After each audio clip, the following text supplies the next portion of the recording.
Hello everybody. I hope you are doing well. So today I am going to share something with you. That is key. I have uploaded the video and there was nearly 36 videos on my YouTube channel because I have just started my YouTube channel. तो अभी बहुत ज़्यादा videos मैंने upload नहीं करी है, but चूँकि exam बहुत पास में था तो मैंने जितनी भी वीडियो शेयर करी that was totally on the PYQs कि पीवाईक्यूज़ किस पे ज़्यादा आ रहे हैं और पीवाईक्यू के एनालिसिस पे बेस्ड कि साइमल्टेनियसली आपका क्या हो सिलेबस भी कवर हो जाए।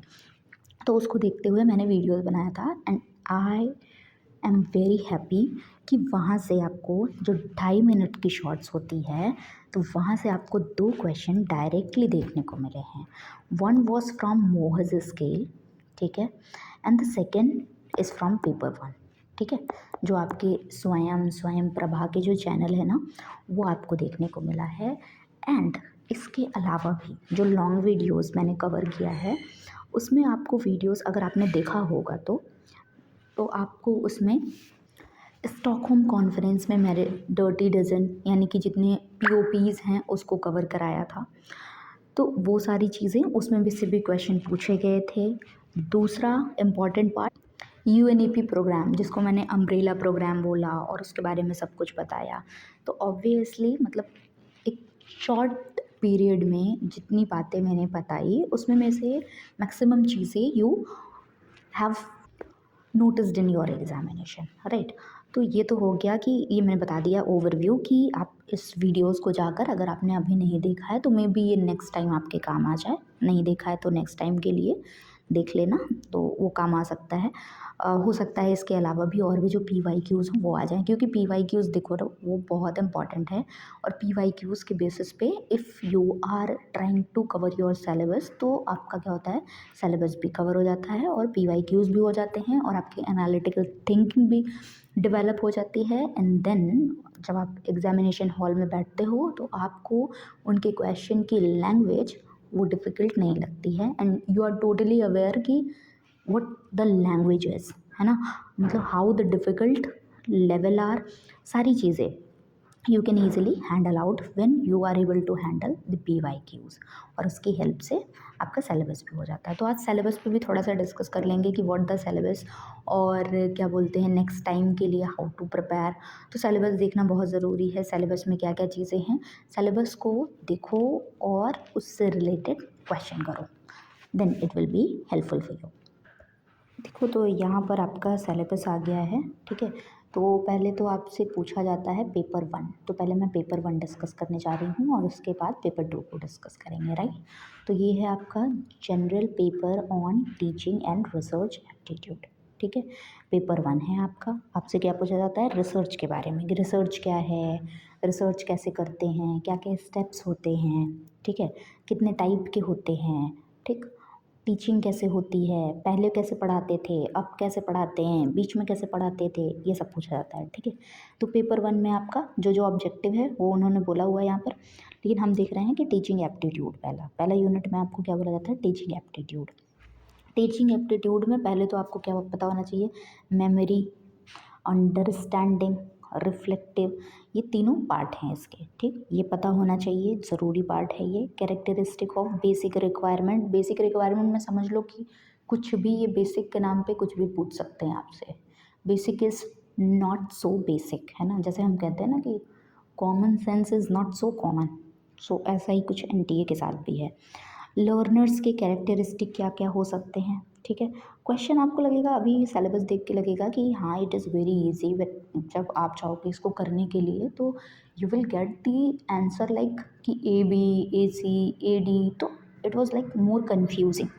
तो यहाँ पर प्रॉब्लम होती है, तो इसको जितना ज़्यादा पढ़ेंगे, जितना ज़्यादा डेप्थ में जाएंगे उतना ही ईजी होगा, ठीक। एकेडमिक कैसा है, सोशल कैसा है, इमोशनल कैसा है, कॉग्निटिव कैसा है, ये सारी चीज़ें आपको पता होनी चाहिए और इसके लिए अलग अलग साइंटिस्ट हैं, उनका भी सारा मॉडल पढ़ना पड़ता है, प्रोपोनेंट है एक्चुअली, तो उनके सारे मॉडल आपको पढ़ने पड़ते हैं, ठीक है। तो ये ऐसा चलता है। फैक्टर अफेक्टिंग टीचिंग कि टीचर, लर्नर, सपोर्ट मटेरियल क्या क्या कैसे काम कर रहा है, ठीक। टीचर कैसे अफेक्टेड हो रहा है या लर्नर कैसे अफेक्टेड हो रहा है, टू वे कम्युनिकेशन कैसे हो रहा है लर्नर और टीचर के बीच में। तो इसमें ना ये और भी सारी चीज़ों को इंटरकनेक्ट करते हैं, राइट। फिर क्या है, लर्निंग इन्वायरमेंट भी है और इंस्टीट्यूशन भी है। तो इंस्टीट्यूशन के नाम भी पूछे जाते हैं, इंस्टीट्यूशन में फैसिलिटीज़ पे भी कुछ कुछ क्वेश्चन आते हैं। Methods of teaching in institution of higher learning, teacher centred, learner centred, ठीक। टीचर सेंट्रिक मेथड क्या है, लर्नर सेंट्रिक मेथड क्या है, ऑफलाइन ऑनलाइन कैसे पढ़ाते हैं, क्या क्या टूल्स का यूज़ होता है। इस बार आया था एग्ज़ाम में कि ऑफलाइन टूल और ऑनलाइन टूल। एक्चुअली उन्होंने ऑनलाइन टूल के बारे में पूछा था कि कौन सा ऐसा टूल है जिससे आप क्या करते हो, ऑनलाइन डेमोन्स्ट्रेट करके पढ़ाते हो, ठीक। तो ये क्वेश्चन था इस बार के एग्जामिनेशन में।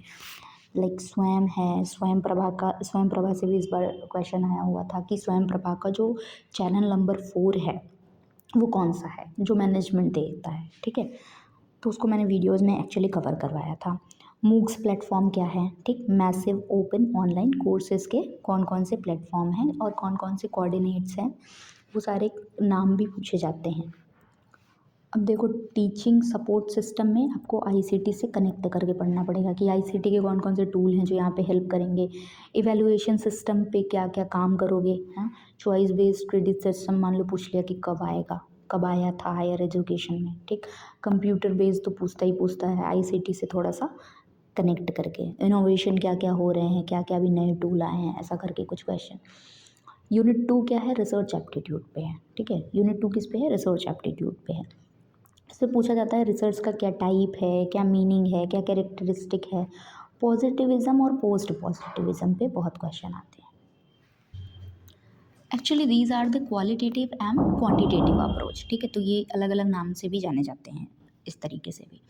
मेथड ऑफ रिसर्च, क्या क्या मेथड यूज़ करते हो, एक्सपेरिमेंटल कहाँ यूज़ करते हो, क्वालिटी वाले में, क्वांटिटी वाले में, ऐसे करके बहुत सारे क्वेश्चन ऐसे बनते रहते हैं, ठीक है। क्वालिटेटिव, क्वांटिटेटिव, ये सब आपस में ऐसे इंटरकनेक्ट हो जाते हैं ना कि सिलेबस ऐसे ही बड़ा हो जाता है, ठीक। स्टेप्स क्या क्या है रिसर्च के, कभी कभी स्टेप्स ऐसे आते हैं कि आप इसको अरेंज करो कि कौन सा स्टेप पहले है, कौन सा स्टेप बाद में है, राइट। थीसिस कैसे लिखते हैं, आर्टिकल राइटिंग कैसे होती है, कभी कभी फॉर्मेट और स्टाइल ऑफ रेफरेंसिंग में पूछते हैं, उसको आपको अरेंज करने को देते हैं। आईसीटी को भी इसमें भी ले आते हैं।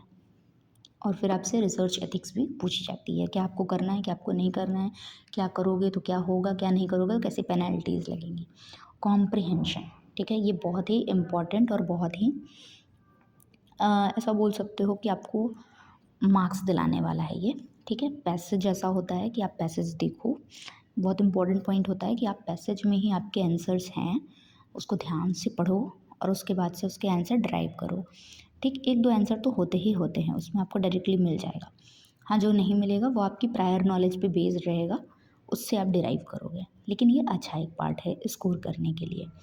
कम्युनिकेशन से बहुत सारे, अगेन मीनिंग तो सबकी आपको पता ही होनी चाहिए, टाइप पता होना चाहिए, कैरेक्टरिस्टिक पता होना चाहिए, तो ये सारी चीज़ें हो गई। नेक्स्ट क्या है इफ़ेक्टिव कम्युनिकेशन क्या है, वर्बल क्या है, नॉन वर्बल क्या है, कल्चरल है, इंटरकल्चरल है, क्लासरूम में क्या क्या होना चाहिए कम्युनिकेशन के। और कम्युनिकेशन वाले क्लासरूम मतलब कि आप अगर क्लासरूम कम्युनिकेशन करते हो तो वो कैसी होती है, ठीक है, कैसे मैसेज पहुंचता है रिसीवर तक। बैरियर्स क्या क्या आते हैं, हाँ, बैरियर्स हम फेस करते हैं ना कम्युनिकेशन के टाइम पे।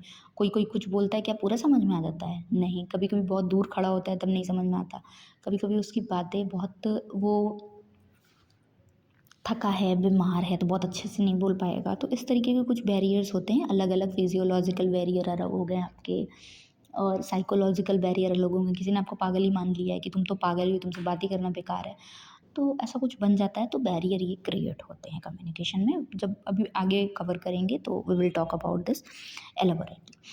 मास मीडिया क्या है, मास मीडिया से बहुत सारे कौन कौन मास मीडिया के कौन कौन से टाइप हैं, सोसाइटी पे इसका क्या इम्पैक्ट पड़ता है, ठीक है, ये भी बहुत अच्छा है। मैथमेटिकल रीजनिंग एंड एप्टीट्यूड, ठीक है, इसमें रीजनिंग के आपको टाइप पूछे जाएंगे, नंबर सीरीज पूछा जाएगा कि आगे फाइंड आउट करो कौन सा नंबर होगा, लेटर सीरीज पूछा जाएगा कि अगर हम किसी चीज़ को GADV से लिख दें, ठीक है, कोई एक, जैसे मान लो मैंने नॉन वर्बल को क्या लिख दिया, वर्बल से लिख दिया, या फिर अलग कोई मीनिंग से लिख दिया, फिर मैंने दूसरा वैसा ही कुछ क्वेश्चन आपसे बना के पूछ लिया, तो कुछ इस तरीके का ये वैसे भी करके आता है, ये ऐसे सुन के नहीं आएगा, ठीक है। कोड और रिलेशनशिप कैसे काम करते हैं, मैथमेटिकल एप्टीट्यूड क्या है, ठीक, फ्रैक्शन क्या है, टाइम क्या है, डिस्टेंस, रेशियो, परसेंटेज, प्रॉफिट, इतनी सारी चीज़ें आती हैं इसमें मैथ्स में, ठीक है। The next is logical reasoning. Logical reasoning भी देखो, ज़्यादातर क्वेश्चन आपके कहाँ से मिलेंगे, आपको इंडियन लॉजिक से, और वो भी कभी कभी टफ भी क्वेश्चन आते हैं, ठीक है, इंडियन लॉजिक से। ये तो है ही है कि फैलसीज, हाँ फैलसीज से भी बहुत सारे क्वेश्चन आपको देखने को मिलते हैं, ठीक। क्लासिकल स्क्वायर ऑफ ऑपोजिशन से भी देखने को मिलता है, यूजेस ऑफ लैंग्वेज से भी, हाँ इस सब से मिलता है, लेकिन आई एम टेलिंग यू कि जिसका प्रोपोर्शन ज़्यादा दिख रहा है वो। Evaluating and distinguishing deductive and inductive reasoning, yes this is again very important, ठीक।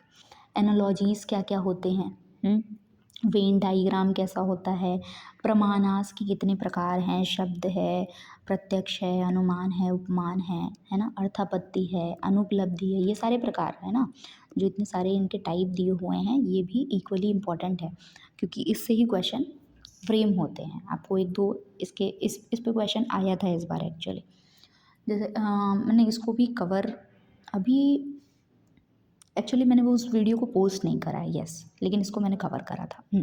स्ट्रक्चर एंड काइंड्स ऑफ अनुमाना, है ना, अनुमाना क्या है, ठीक है, व्याप्ति क्या है, ठीक, ये सब इसी के अंदर ही आ जाएंगे। जब आप इंडियन लॉजिक पढ़ना स्टार्ट करोगे ना, तो उसी में हेत्वाभास, ये सारे प्रमाणा के जितने भी टाइप हैं, ये अनुमाना है, ये सब जैसे जैसे आप फैलेसीज में आगे बढ़ते जाओगे वैसे वैसे आपको देखने को मिलेगा, ठीक है। अब देखो यूनिट 7 आ गई आपके पास, that is data interpretation. Data interpretation में आपकी DI आता ही आता है, वो बेस्ड है, कभी ईजी आ गया आपके मन का, आ गया कभी आपके मन का नहीं भी आया, राइट। तो आता है आपका बार चार्ट पे dependent, histogram, pie chart, table chart, line chart, किसी पे भी डिपेंडेंट आ सकता है। Then qualitative and quantitative data again पूछा जाता है, डेटा इंटरप्रिटेशन में भी इसको दिया हुआ है, ठीक। और यहाँ पर आ जाओ, अब ICT में क्या है, क्या इंपॉर्टेंट आपको देखने को मिलेगा। ICT में है आपका कि आपके एब्रीविएशन पूछे जाते हैं, है ना। मान लो आपसे मैंने पूछ लिया कि प्रेस का फुल फॉर्म क्या है, फुल फॉर्म क्या है, तो आपने क्या बताया कि प्रेस का फुल फॉर्म है, सॉरी PIB का फुल फॉर्म क्या है, तो PIB का फुल फॉर्म क्या है, प्रेस इंफॉर्मेशन ब्यूरो, ठीक है। तो इसी तरीके की टर्मिनोलॉजीज आती है। ICT का फुल फॉर्म क्या है, तो information and communication technology. Internet किसे कहते हैं, कभी कभी डायरेक्टली क्वेश्चन फ्रेम हो जाता है, PYQs में मैंने देखा भी कि ये क्वेश्चन फ्रेम हुए हैं, इंटरनेट किसको कहते हैं, फिर इंटरनेट आया कब, ईमेल क्या है, ईमेल में BCC क्या है, कॉपी जब आप करते हो CC क्या है, और वीडियो कॉन्फ्रेंसिंग क्या है, ऑडियो कॉन्फ्रेंसिंग क्या है, ये सब पूछा जाता है। Actually ICT is important part अगर पेपर 1 की बात करें तो, ठीक है। ICT गवर्नेंस की बात, गवर्नेंस की अगर कोई स्कीम आ रही है जो कि ICT बेस्ड है तो वो भी पूछी जाएगी, ठीक है। पीपल डेवलपमेंट एंड एनवायरनमेंट, देखो it is become easy to the student जो कि कहाँ के हैं, जो कि एनवायरनमेंट के हैं, तो उनके लिए ये वाला जो एरिया होता है वो इजी हो जाता है, क्योंकि वो MDG गोल्स, SDG गोल्स उसको क्या करते हैं, डेप्थ में पढ़ते हैं, ठीक है। एंथ्रोपोजेनिक एक्टिविटीज़, और उसके बाद उसके इम्पैक्ट क्या हैं, कुछ तो वो ऐसे क्या होते हैं कि अपने प्रायर नॉलेज या फिर पढ़ते हैं कुछ, इस मान लो कि पेपर 2 में एक्स्ट्रा पढ़ लिया तो वो यहाँ पर भी आके काम आ जाता है। तो ये फ़ायदा है एनवायरनमेंट फॉलो का। एनवायरनमेंट इश्यूज़ ग्लोबल लोकल, ये तो सभी को पता ही है, तो ऐसे मतलब क्या है, ये तो पढ़ा ही होना चाहिए। ग्लोबल लोकल इश्यूज़ क्या क्या हैं, एयर पोल्यूशन क्या है, वाटर पोल्यूशन क्या है, सॉइल पोल्यूशन क्या है। अच्छा अभी सिलेबस देख के ऐसा नहीं कि बहुत ही हल्का है तो ये तो कोई भी कर लेगा, नहीं, क्वेश्चन ऐसे फ्रेम नहीं होंगे कि कोई भी कर लेगा। ऑब्वियसली कभी कभी हो सकता है, किसी किसी शिफ्ट में हो सकता है, बट ऑलवेज आपके मर्जी का क्वेश्चन नहीं बनेगा, you have to study about this, ठीक।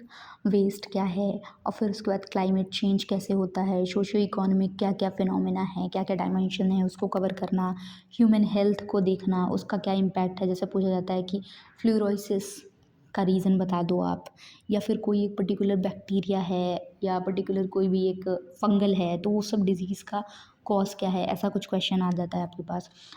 एनर्जी रिसोर्सेज पे भी आता है, सोलर, विंड, सॉइल, हाइड्रो, और कभी कभी इस पे क्या होते हैं क्वेश्चन आपके स्टैटिक्स बेस्ड भी आते हैं, राइट। नेचुरल हैज़ार्ड्स पे तो आते ही हैं और डिजीज़ पे आता है, मैंने बताया। डिज़ास्टर्स पे क्वेश्चन आते हैं, मिटिगेशन स्ट्रैटेजीज़ पे आता है, क्या क्या आप उसके लिए मेज़र लेते हो। देन 1986 एनवायरनमेंट प्रोटेक्शन एक्ट, ये तो एक वीडियो में कवर हो जाएगा क्योंकि ईपीए जो है उसके लिए एक ईजी सा फॉर्मूला भी है आपको याद रखने का, लेकिन अंदर डेप्थ में आपको जाके पेपर 2 के लिए पढ़ना पड़ेगा। National action plan, climate change का इससे भी क्वेश्चन आते हैं। मतलब ये वाला पार्ट तो इम्पॉर्टेंट है ही है, ठीक है, जो एनवायरनमेंट से हैं उनके लिए भी और जो एनवायरनमेंट से नहीं है उनके लिए भी, ठीक। हायर एजुकेशन सिस्टम, ठीक, हायर एजुकेशन सिस्टम में आपको क्या क्या मिलता है। इंस्टीट्यूशन आपको पढ़ने पड़ेंगे, जैसे एंशियंट इंडिया में आप देखते हो, एंशियंट इंडिया में कौन कौन से, तक्षशिला हो गया, नालंदा हो गया। अभी क्या होता है, आउट ऑफ दिस मतलब तक्षशिला और नालंदा क्वेश्चन फ्रेम किए जाते हैं। इवन इस बार भी क्वेश्चन में आपका था कि कौन सी जो यूनिवर्सिटी है वो कृष्णा और विदर्भा रिवर के पास है। तो एंशियंट यूनिवर्सिटीज़ को अच्छे से पढ़ के रखना, ठीक है। इवोल्यूशन ऑफ हायर एजुकेशन, ठीक है। पोस्ट इंडिपेंडेंस इंडिया, मतलब आप कॉलोनियल इंडिया में तो पढ़ोगे ही पढ़ोगे, पोस्ट इंडिपेंडेंस में भी पढ़ोगे, ठीक है।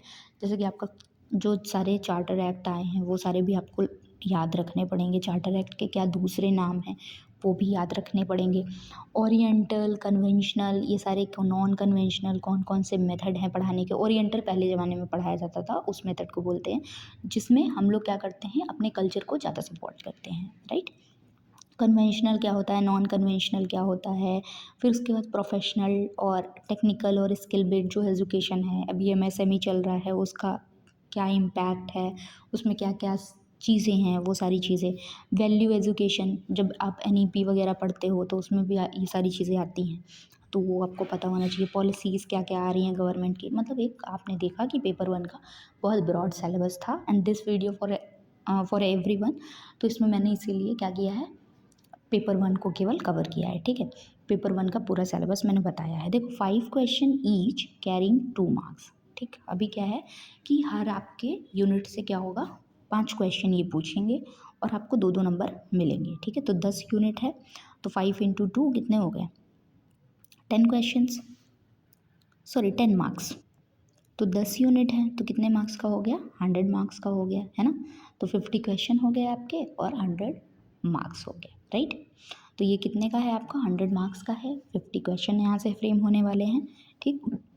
Whenever graphical and pictorial questions are set for cited candidates, a passage followed by equal number of questions and weighted be set for visually impaired candidate। ये दिया गया है कि मतलब जो विजुअली इम्पेयर्ड हैं उनके लिए ये क्या क्या चीज़ें कर रहे हैं, ठीक। तो दिस वॉज योर सिलेबस और मैंने बता दिया आपको कि ये सिलेबस में क्या क्या चीज़ें हैं। तो सिलेबस को ध्यान रखना एंड वीडियोस अगेन आपको बहुत ही सिंपल फॉर्म में I will try to provide कि आपको सारी चीज़ें पता चल जाएँ before your examination. I will completely try. Okay, thank you so much for watching this video. Thank you so much.